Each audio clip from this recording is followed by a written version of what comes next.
So, sun came out. Wow. I want to say thank you for coming to our farm.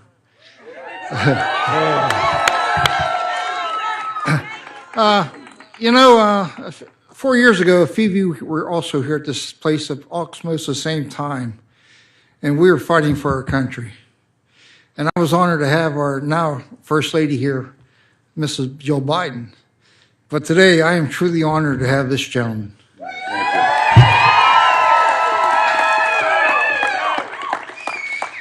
You know, they gave me talking points for this introduction.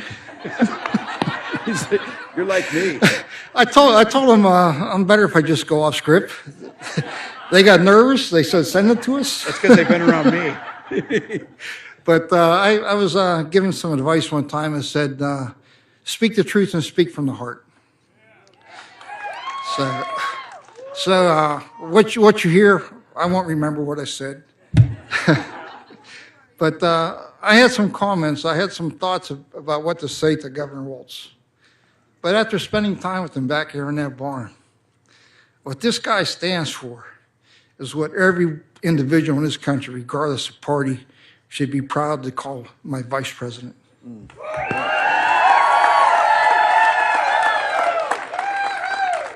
Just like my brothers, my dad, my uncle, and myself, we grew up working on his family farm. And he shares his experiences and ones we did as kids, throwing hay bales, driving tractors. So, hey, this guy understands what it is to live in a small town. He understands what it means to sit at that kitchen table and talk about the issues that affect our families. And this administration that we are going to put in here is going to make life better for all of us. And I was also told I had 2 minutes and they would pull the plug on the mic. They will not.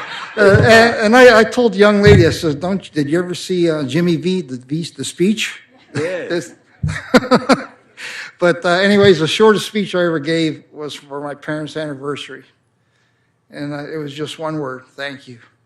And with that, I'd just like to say, I'd like to introduce to me probably one of the most important people in our lives. And the reason I did this, opened our farm up for this, is it had nothing to do with me. It was because, like every one of you that have kids and grandkids, we fear for their future. We fight for their future. And we're going to win for their future. Yeah. Thanks, brother. Governor. You're the best. Wow.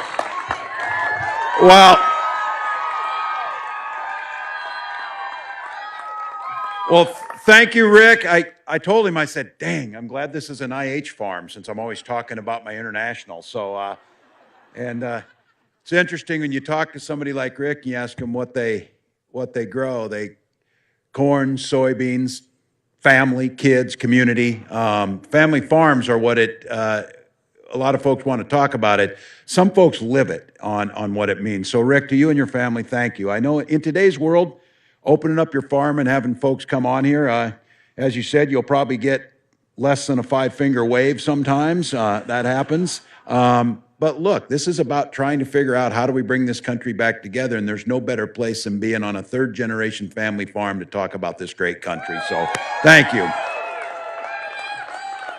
Been in his family since 1949. He said he started out with 40 dairy cows, still a family operation. And I have to tell you, thanks to all of you for coming out and standing on this land. It matters. And he mentioned the sun came out. He said, is it true that you guys control the weather? And my answer to that is if it was, it wouldn't be 40 below in Minnesota in January. So what you gets there. But look, we got a lot of things on the mind here. I've had the opportunity and the privilege to get to know a lot of folks here in Pennsylvania and see the commonality that we have together. I'm just going to ask you all on behalf of the rest of the country, please send Bob Casey back to the Senate if you can. Please do that. I traveled with Senator Casey. They took me along on a Senate Foreign Relations trip over to the Middle East, and I'll tell you, just the respect he has, the understanding of the issues, the way he carries himself, and he's just a good guy. And so get him back in there. And then, and the thing you get to know is too is as governors, Governor Whitmer said this yesterday. The thing about governors, they just have to get shit done. That's what you do. Your governor here knows something about that in Governor Shapiro. He taught all of us that we can do a lot better building bridges if we put our mind to it. And you can get them up in a hurry and you can get people back to work. We watched that happen, and so I'm really grateful for that. Look, family farms, we share a proud tradition, history of feeding and fueling this country. Rural neighbors, foundational to America's success. And I promise you this, Vice President Harris and I, when we win this election, we will have rural America's back just like they've had our back. So I talked to the vice president about this, understanding what rural community needs. In the Senate, she was there and she represented. This is what people forget. We all talk about our agricultural roots. The largest agricultural state in the country is California. And as a senator from California, she understood that. She secured $20 billion to help hundreds of thousands of family farms and ranchers promote sustainable agriculture, increase resilience against extreme weather. We were just talking about this.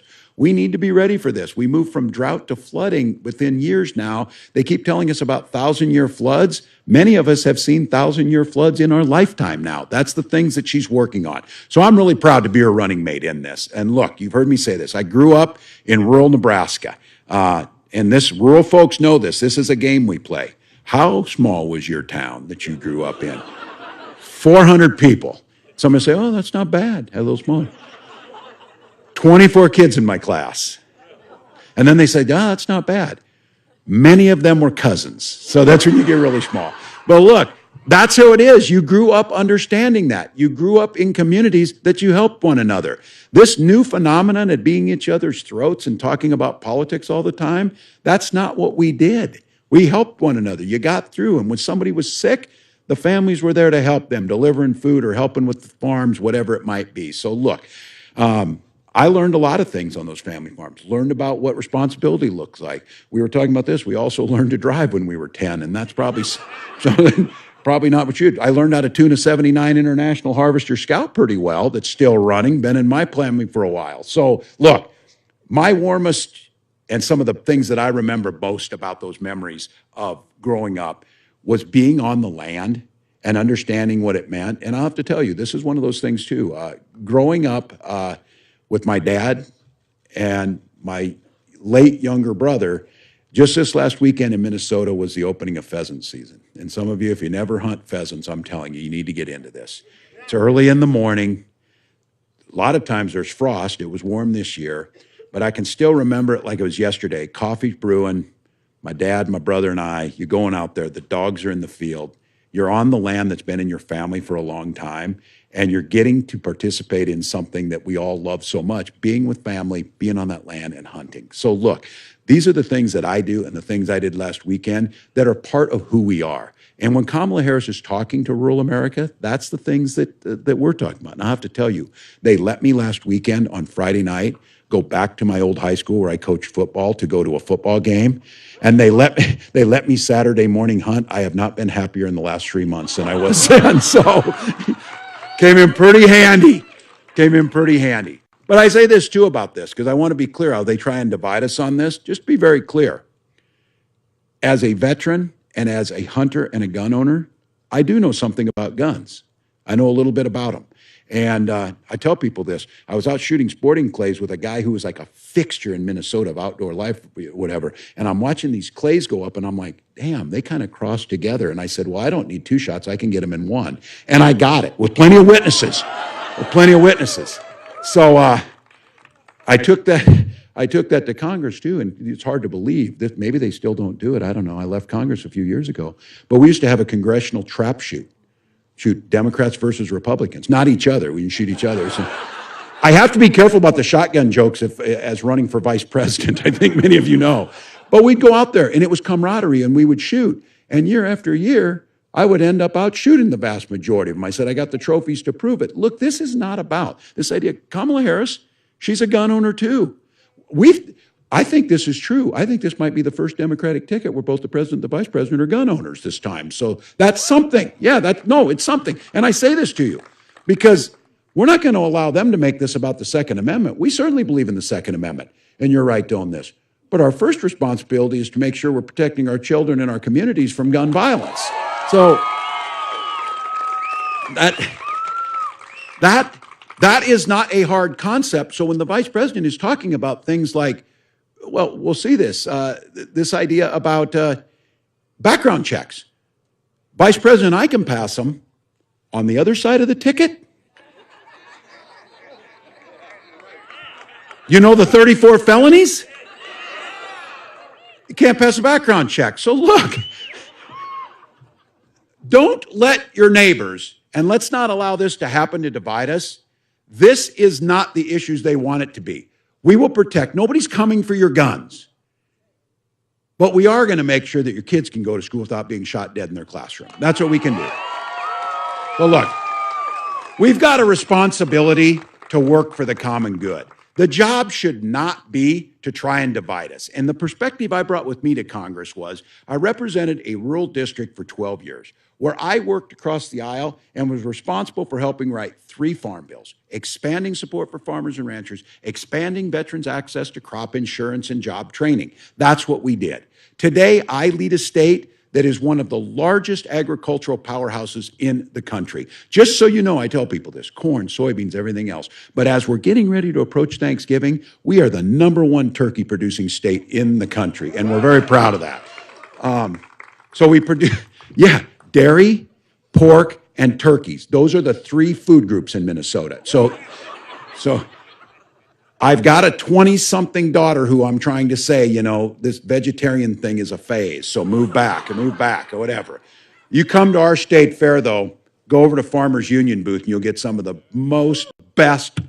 best, most innovative food, locally grown and produced right in Minnesota. And the same thing happens here in Pennsylvania. That's what family farms mean. That's what means coming together and growing together. And in Minnesota, able to enact tax credits and loan programs for equipment, making sure that we were doing down payment assistance to folks, because we all know if you want to get into farming, access to capital is the biggest thing. Vice President Harris knows that. She knows that our rural neighbors, that look, when things are hard and difficult, that's when we do it the best. And we owe them our full support to make sure that they can find an opportunity right now in their hometowns. This idea that you got to get bigger or get out is nonsense. It is nonsense. We can continue to make sure we invest in rural communities, invest in family farms to make a difference. So look, I also want you to know, because you've seen this, doing this work, many of you here know this, been a lot of talk about outsiders coming into rural communities, stealing our jobs, making life worse for the people who are living there. Those outsiders have names. They're Donald Trump and J.D. Vance. No one was asking for what they were bringing, but they brought it to their very states they represent and told lies about the people living in these communities. People who were simply trying to do an honest day's work, maybe buy some nice clothes for their kids so they could go to Mass on Sunday. That's what a lot of these folks were asking. They weren't asking anything else, and they weren't doing anything else until these guys come along and tell us that. And the reason is they don't respect rural communities. And I'll tell you what, they take a hell of a lot of their voters for granted by the policies they put out that don't do a damn thing for rural Pennsylvania or rural Minnesota or any place in this country. That's what the odd is. Now, I appreciate folks who did this, and I am proud where I grew up. I wouldn't trade that for anything. And Senator Vance, he became a media darling. He wrote a book about the place he grew up, but the premise was trashing that place where he grew up rather than lifting it up. This guy's a venture capitalist cosplaying like he's a cowboy or something. I don't even know what a venture capitalist does most of the time, because folks who go to work every day, they're the ones that are saying, what are you going to do with the policies to make my life a little better? These guys see your communities as commodities to trade and move around. They see your house as something to buy up and sell to make a profit on. They don't see it as a place where you raise your kids. This guy's, JD's still got an app, lets users, foreign investors, corporations, speculate on short-term investments in farmland, trying to squeeze every dollar out of soil that they'll never work or never step foot in. That's not right. That makes it difficult for your kids to buy the land. That's why an acre of land costs $10,000 and it's impossible for young people to get in because these guys are speculating on it with no intention of ever farming that land or doing a damn thing with us. That's the policies that we have to push back on. Look, our economy's getting better, prices are coming down, but Trump's mismanagement of COVID destroyed our supply chains, and farmers are still digging out of that hole from that and his damn tariffs that he put on. It didn't do a damn thing for rural America. Now, Rick and I were having this conversation about prices, and folks out here know this. Corn was, I think, trading today $4.10, $4.08 a bushel. Soybeans right under $10 a bushel. Look, that's not even enough to break even. But what the people out there, and Donald Trump shows up and tells them that prices are higher, well, you were making $4.10 for corn and $10 for soybeans when prices were 25% lower at the grocery store. Where the hell is the money going? Who's making the profit? It's not going into rural America. It's not going into the people who farm the land or process the food. Who's making the money? Who's making the money in the middle? And that's the stuff that we're talking about. When you hear this idea about price gouging, it's not that hard to understand. All of a sudden, there's a hurricane coming to Florida. I'll be damned if airline prices didn't shoot way up for folks trying to fly out of Florida. That's not capitalism, that's price gouging, and it's simply unethical. Those are the things we're talking about to make prices more affordable. So I did see this. Donald Trump wandered into a grocery store here a while ago. I'll have to tell you this. Yeah. You know he hasn't been in one since 1985. I keep making this case. I keep trying to say these things. You know, Kamala worked in a McDonald's. I said, can you picture that guy running the McFlurry machine? But he walks into this grocery store and he hands a $100 bill to a lady to pay for his groceries. Did you see this? So I'm like thinking, I wonder what he's doing there. And then I got to thinking, I think it's just natural. Any woman he sees, he pays off because he did something on there. I don't know.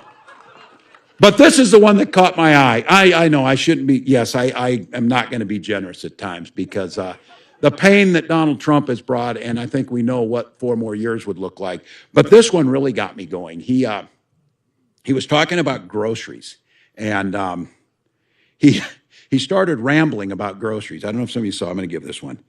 Here's what he said. I had to put this on here so I don't misquote it. I have more complaints on grocery.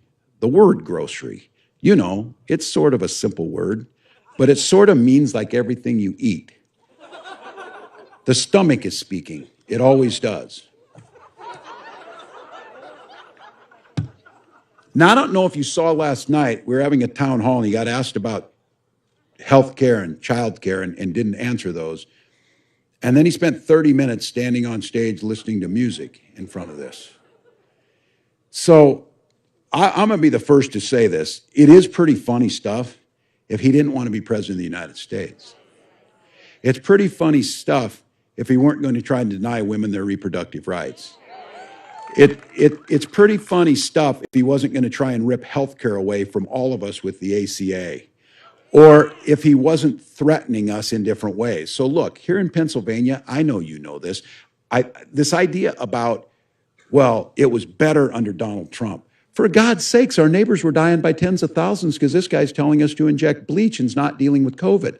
As a governor, I was part of this. We were in Hunger Games with other governors just to get basic things in healthcare to take care of our people. Here in Pennsylvania, he lost 275,000 jobs during the Trump years. That's just factual. These are just dates. And tried to repeal the Affordable Care Act, promises to terminate it if he gets elected. Stripping protections, pre-existing conditions, devastating rural hospitals. You know the whole thing that he did. He tried to cut grants for rural communities affected by natural disasters. Now, these are things in his budget. Damage from things like we're seeing in storms and drought and flooding and hurricanes. Donald Trump thought it was a good idea to cut those things. And by the way, you've got representatives of folks living in Florida, when they had the chance to vote for FEMA funding or for disaster assistance, they voted against it.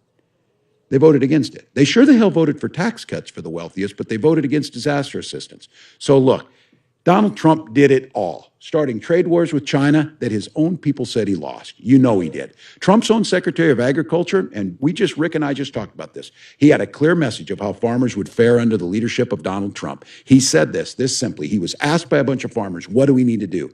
He said, I'll tell you what, the big are going to get bigger and the little are going to get out. And that's exactly what happened. So instead of being able to milk 120 head, creating 3 or 4 jobs in this community, spending money in the local community and growing this area, now you have folks milking 10,000 head in consolidated areas that have no impact on the local economy. That's what's happened under Donald Trump. So look, Trump had a near record farm bankruptcies in 2019 of folks going out of business because of that. So look, Donald Trump might be able to afford to go bankrupt once, twice, 3 times, 4 times, 5 times, 6 times. But farmers get to do it once. And then the farm's gone for the next generation. And then the community's lost another family. And sure enough, the businesses downtown start to close. So if you want to know what's happening to rural America, as I said, the folks coming in here and taking the jobs and destroying the area, they've got names. They've got names. Trump and Vance right now happen to be those, and the folks who back them. The venture capitalists who don't give one damn about walking this land, but are more than happy to take the profit off it. So look, we owe you something here. We owe you something. Under Kamala Harris's leadership, farm bankruptcies are down to a record low this year. And since she took office, Pennsylvania has created more than 500,000 jobs. If Trump returns to power, his Trump sales tax costs rural families nearly $4,000 a year. Cut Social Security, cut Medicare, gut the Affordable Care Act, give tax breaks to billionaires and big corporations. That's it, folks. When you want to talk to your neighbors about what this election is about, oh, I don't know, I don't really like Donald Trump, but I like his policies. Which ones? Which ones are those? But look, that's not enough. We can complain about him, which I do, and I'm tired of it. I got to tell you that. I'm tired of complaining about this guy. I am tired about it. I just want to wake up and not see him on TV and not see this stuff out there. And we owe it to the American people to tell you not just why we don't want that guy, and God help us, there's numerous reasons, but why Kamala Harris is the right choice for us, that we need to lay out the policies. So I want to tell you here, and lose this, we've got a plan for rural America that's specific on this. You know, you keep asking us, what's your plan? What's your plan on these things? Well, we've got a plan, whether it be rebuilding housing, whether it be price gouging, whether it be a tax cut on child tax credit. But for rural America, here's what we want to do. And those folks out here who know this, it's especially those things, because when people think rural America, farm policy matters. Crop insurance matters. Trade matters. Tariff matters. But you're bigger than that. These are families. Your health care matters. Your education matters. Your roads matter. Your retirement matters. All those things matter. So here's the plan. We're going to recruit 10,000 rural healthcare professionals. Cut the number. This is a term that none of us knew before. Ambulance deserts. There's large places in America right now. If you dial 911, it's very difficult to get to an ambulance right on time. Our EMTs are in short supply. We want to make sure that we're cutting that in half, expanding telemedicine and access to affordable quality healthcare for everyone in every part of the country. Now, this is another one you've seen. Making sure that we're protecting independent pharmacies can stay open and build 3,000 more so rural communities can have access to medications they need. Consolidation between pharmacy benefit managers and the closing of small independent rural pharmacies not only took jobs from small communities, they made it more difficult for you to access the medicines you need at affordable prices. And we'll make sure buying a home becomes more affordable. This is foundational to everyone. The rest of you out here, and some of you look like me if you're in this, the sandwich generation that we're talking about. Those of us out there who have a nearly 90-year-old mother, and as of Sunday, I'm proud to say, an 18-year-old son who, he said, Dad, you've almost secured my vote. You're still working on it. So he's guarding that vote. He's out there doing it. But look, what we understand is you're concerned about how do we make childcare more affordable? How do we make pathways like internships and apprenticeship programs in college more affordable? And then at the same time, how do we take care of our seniors? And I'm for the folks here, get this, especially in rural America where we're aging, the proposal that Kamala Harris put forward on Medicare is transformational. The ability to care for our loved ones through Medicare with in-home care is transformational. My mom's not leaving that house. She's still in that house. She's not leaving that house. And then expanding Medicare. Look, those of you who aren't this, I see some young folks here. Wait till you turn 60. You start caring a lot about Medicare. So you start, those out here know. I think a lot of people didn't know, and what Vice President Harris is putting forward is under our administration, not only will we expand that home health care, we'll expand it to hearing and vision as part of Medicare. That's really important. And these are real things in people's life. The nonsense that Donald Trump is talking about, Hannibal Lecter and sharks and batteries and dancing and whatever, that's not real. What's real is a few years ago when my mom finally got the hearing aid she needed, she's a lot more fun right now, I'll tell you that, because we were always telling her, and I think these are real life things for people. And then for so many of you, and I see our young people, wanting to start your own business, wanting to be your own boss. Man, that is the American dream. That is it. Each of us, people who choose to do that are risk takers, they're entrepreneurs, they are the American spirit. And we've been frozen at this, things like the red tape that makes it difficult to do it, or the inability to get tax breaks. Why can the biggest corporations get tax breaks to expand and a small business owner gets a $5,000 tax credit? Kamala Harris said we will move that to $50,000, making it easier to start your small business, creating more jobs.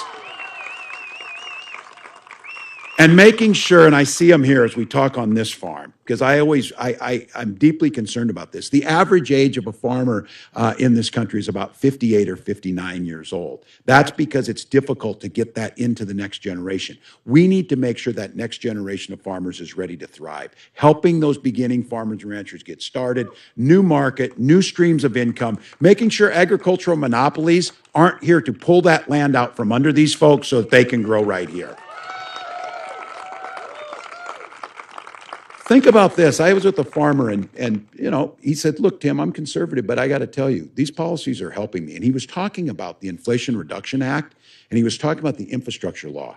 Because he says, on my farm, I grow corn, revenue from soybeans, and revenue from wind that he puts out there. He farms wind, is the way he sees it now, with energy being out there, opening up new opportunities for rural America to take part in this. We're going to have to use all of our energy resources going forward, but we need to make sure that rural America gets to take part in that it's not just coming in and pulling the profits off the land and leaving. We've got golden opportunities. So this is a plan to rejuvenate rural America, focusing on rural America, making sure those very issues that you're actually concerned about at your kitchen table are being addressed. So it's a good plan, and I'm damn proud of it. We need to talk about this. We need to go out to people and say, what do you stand for? Because right now, I don't know, Donald Trump's dancing to YMCA. I think I'll vote for him. Hell no.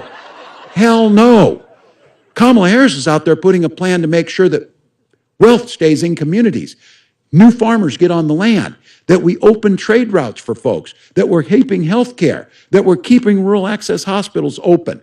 So look, Rick said, well, they don't want me to talk off the cuff. Neither does my team, because they know what that means. But look, I think like him, we grew up, we just tell it like it is. And just talk to people about what it is. And I did say this, and I was wrong. I said, they don't have a plan. Donald Trump doesn't have a plan. He said he had a concept of a plan, but he didn't have a plan. They do have a plan. And they even did us a favor of writing it out. Their Project 2025. You hear it? You know? Yeah. They're like really mad that we talk about this all the time. Oh, it's all you guys talk about all the time. Yes, it is what we talk about, because we know, and I said this, as a football coach, I know this, you don't draw up a playbook if you're not going to run the plays. You're going to run the plays, and they're going to run the plays in there. So let me give you a few of these things that's in there. I know you've heard them, but I think it's important to keep focusing on it.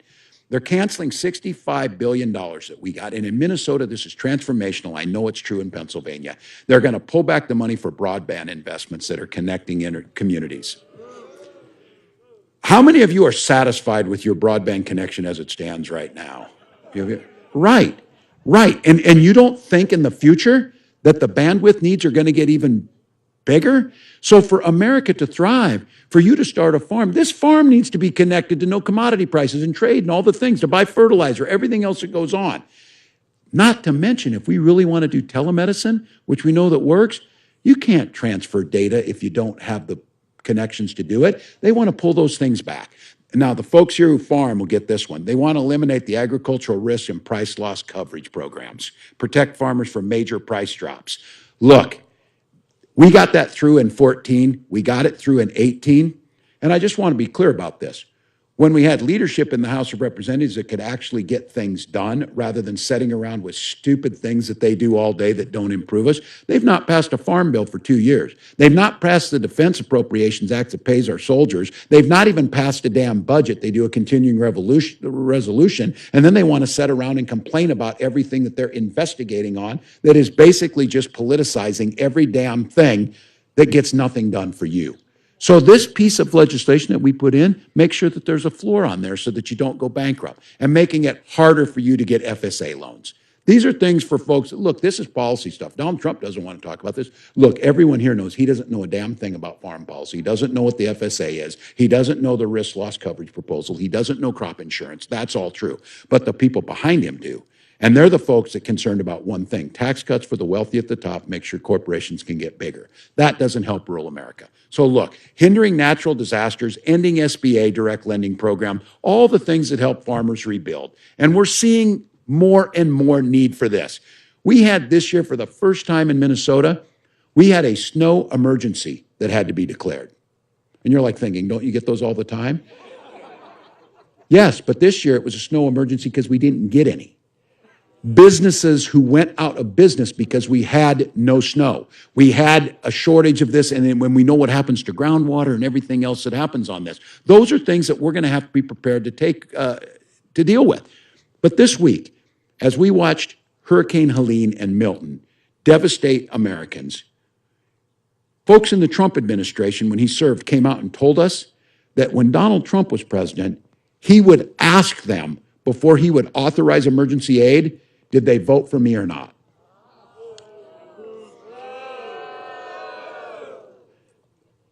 That's disqualifying politically.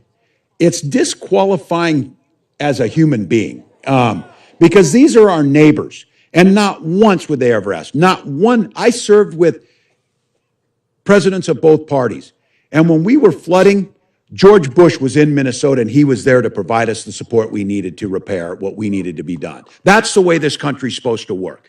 I can disagree with George Bush, but he was there to do that. This is the first time in American history you've got a president that is willing to let Americans suffer during a tragedy rather than providing them the aid they need. So look, as a teacher, I'm going to have to tell you this, and I just want to, I'm going to leave you with the final Project 2025.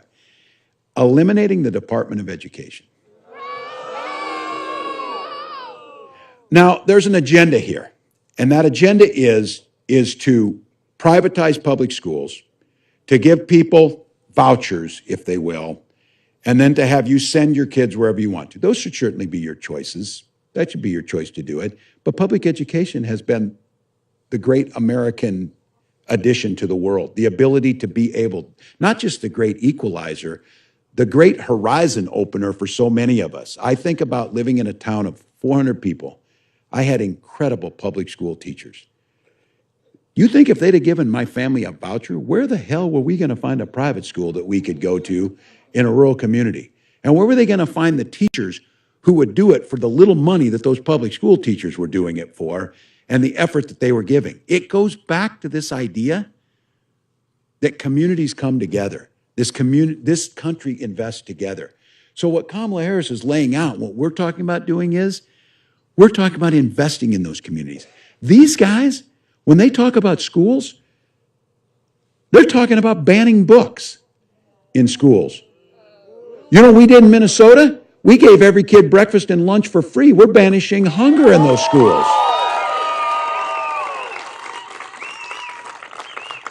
They're concerned about books in schools, but they don't have a damn thing to say about assault weapons in schools with children being shot. So look, Project 2025 wants to send that money elsewhere. Hell, Project 2025 wants to privatize weather forecasting at one time. Think about that. Remember when he took his Sharpie to draw around the hurricane? It's an inconvenient truth that climate change is changing our climate. Well, we don't stick our head in the sand. We fix it, and we get ready for it, and we need a leader who's willing to do that. So look, folks, I went to it in the beginning. We know who Donald Trump is. We know what they stand for. We've got an agenda that works for rural America. And as I told Rick in there, these policies that we're proposing will help the people who are out there with Trump signs in their yard who are going to vote against us. And that's just perfectly fine with me. It's perfectly fine with Kamala Harris. She wants to be a president for all Americans. That is perfectly fine. So we get an opportunity to turn the page on these guys. A new generation of leadership, a new way forward. And I want you to think about this. We got 21 days to make a difference, not just for the next 4 years, but for the next 40 years. We got 21 days to do what billions of people around the world could only dream of, determining how we want our country to go and how we want to live. We've got 21 days to protect women's reproductive rights. 21 days to protect our children and do something about gun violence. 21 days to deal with climate change. 21 days to bring manufacturing back to America and make sure we own the future on the new technologies. All of these things are within our grasp. And the bonus on this is, and I'm going to go back to it again, can you imagine how great it's going to be to never have to see him on TV again? To never have to hear it, to never see the division, to never see the just tearing people down, because as Kamala Harris said, this is the thing. Leadership is not by who you can tear down, it's who you can lift up. And leadership is not to pick winners and losers, it's to lift all of us in a way. We got a saying in Minnesota, we all do better when we all do better. It's not that difficult. We also have a saying that says, mind your own damn business on things, which is true too.